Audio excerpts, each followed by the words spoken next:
Hello বন্ধুরা, আপনারা আশা করি সবাই ভালো আছেন। আজ আমি বিউলির ডালের ঝাল বড়া বানাতে যাচ্ছি, আপনারা দেখুন। আজকে আমি বিউলির ডাল ভিজিয়ে রেখেছি 4-5 ঘন্টা মতন। এবার ওই কাঁচা লঙ্কা দিয়ে এটাকে এখন পেস্ট বানাবো।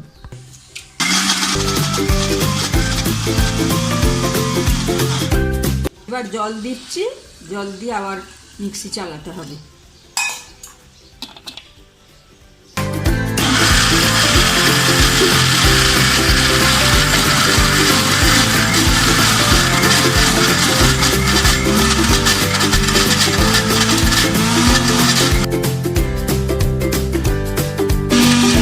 বন্ধুরা দেখছেন আমার পেস্ট একদম তৈরি হয়ে গেছে।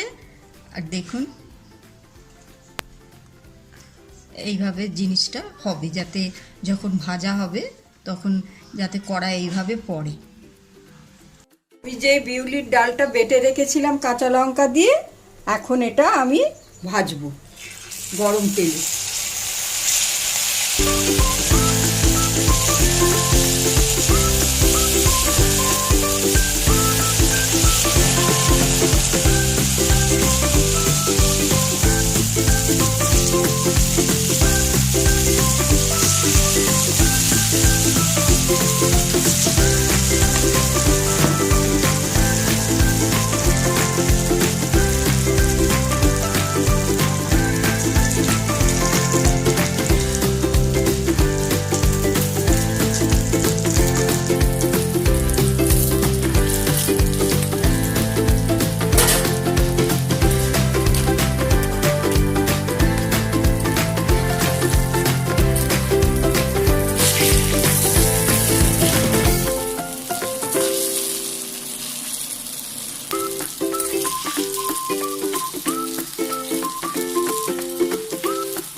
বিউলির ডালের বড়াগুলো ভাজা হয়ে গেছে, আমি এখন সাইডে একে রেখে দিচ্ছি।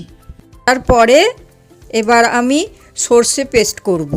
তাতে 4-5টা কাঁচা লঙ্কা, অল্প একটু নুন দিয়ে পেস্ট করে নিতে হবে। নুনটা দেবার কারণ হচ্ছে যাতে সর্ষেটা তেতো না হয়ে যায়। এবার আমি এই বড়াগুলো সর্ষের বাটাটা দিয়ে বানাবো। কড়াই তেল আছে, বেশি এতে তেলের দরকার নেই। এতে একটু করে সর্ষে বাটা, আপনারা যেরকম ভালো বুঝবেন দেবেন, যতটা বড়া ভাজার জন্য তরকারি বানাবার জন্য লাগে ততটাই সর্ষে দেবেন। এবার একটুখানি জল দিয়ে একটু নুন,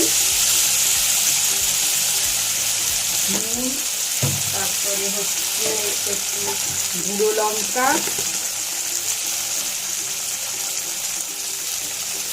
হলুদ গুঁড়ো, এইগুলো সব দিয়ে এটাকে একটু নাড়িয়ে নিতে হবে।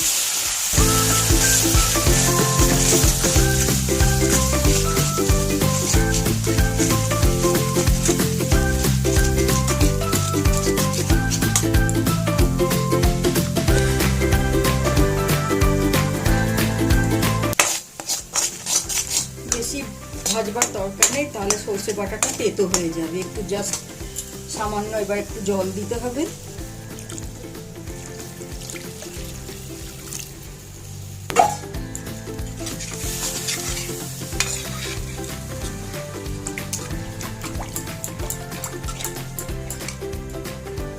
এইবার যেই কড়া বিউলির ডালের বড়াগুলো ভেজে রেখেছিলাম সেইগুলো এখন এতে দিয়ে দেব।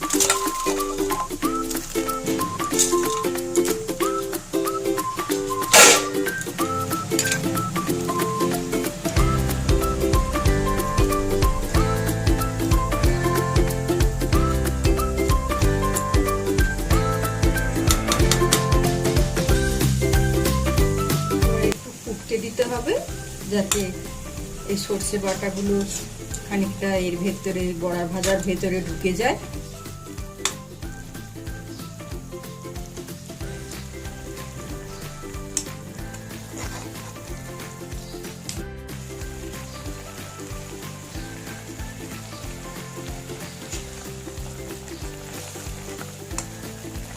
এটা 5 মিনিটের মতন ফোটাতে হবে, তারপর আস্তে আস্তে বন্ধ করে দিতে হবে গ্যাস।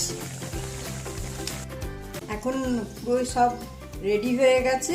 এটা হচ্ছে বিউলির ডালের বড়ার ঝাল, আর এটা হচ্ছে ভাজা। আপনারা গরম ভাতে অবশ্যই পরিবেশন করুন, খুবই ভালো লাগবে। আর তাছাড়া হচ্ছে যে এই যে বড়া ভাজাটা, এটা আপনি দই বড়ার হিসেবেও ব্যবহার করতে পারবেন। বিউলির ডালের বাটা থেকে 3টে আইটেম আপনি বানাতে পারবেন।